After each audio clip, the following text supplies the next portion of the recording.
I'm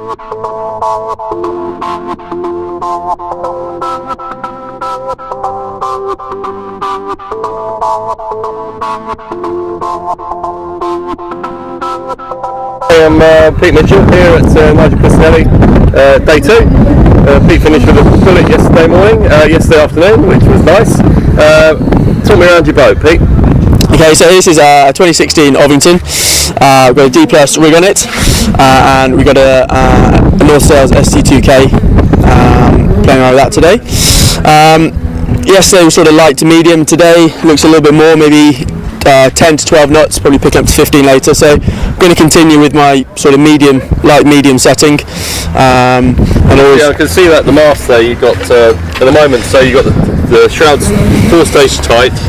Yeah.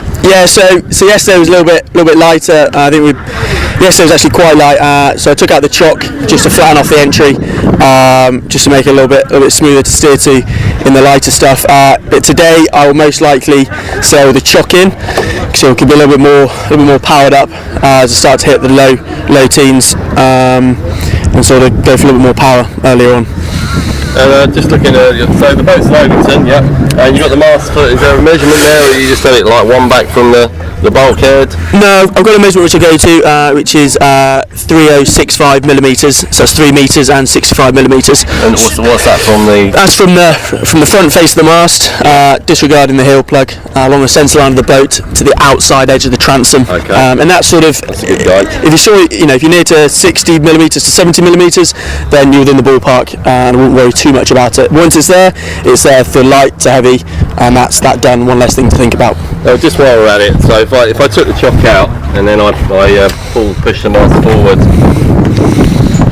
and the shrouds, so the shrouds are tight and there's still a little bit of a little gap in the front, so the mast is going right to the front. Yeah, so we're looking for your shrouds to come into tension when your front of the mast is about 5 to 8 millimeters off the front of the gate.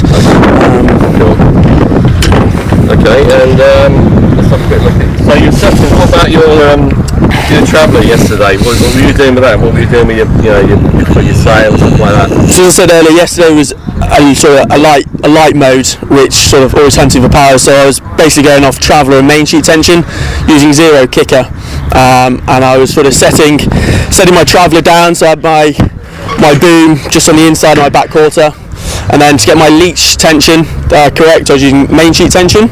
And then once that was on enough, I was then snugging up my kicker, so to go through the tacks, the boom didn't sky, and I wasn't to lose power. And that was pretty much it. I can't really say how far my traveller is down, but if you just aim for a point that your boom is just on the inside of your back quarter, you're in a pretty good. So you're not looking. What about outhaul tension, stuff like that, upwind? Outhaul. So I don't really tend to use my outhaul a great deal. I use my inhaul a hell of a lot. Yep. Sort of set it so it's neutral. You find in all the sails, throughout all the sail makers, you'll have a natural cutback here, and I sort of run with that parallel to the back of the gate. And then pre-start, I then set my outhaul to the depth I want, which is I normally work about a fist width from max depth in the middle, and then I sort of cleat my outhaul there, and then I essentially run off my inhaul. If it starts to pick up, I snug my inhaul on, because that sort of flattens the base and sort of acts as like a mini Cunningham. Windward mark, knock my outhaul off, brings the depth further back to power up again. How about the centreboard positioning yesterday? Just fall down, or obviously it was light wind, so upwind. I actually didn't have my board all the way down, as I don't really like it all the way down. Can't really say why, to be honest. Just feel, I suppose, is it? Just feel a little bit, yeah. I feel a little bit sluggish, if you get the handle all the way to the back. So have it a little bit up, and that's about it, really.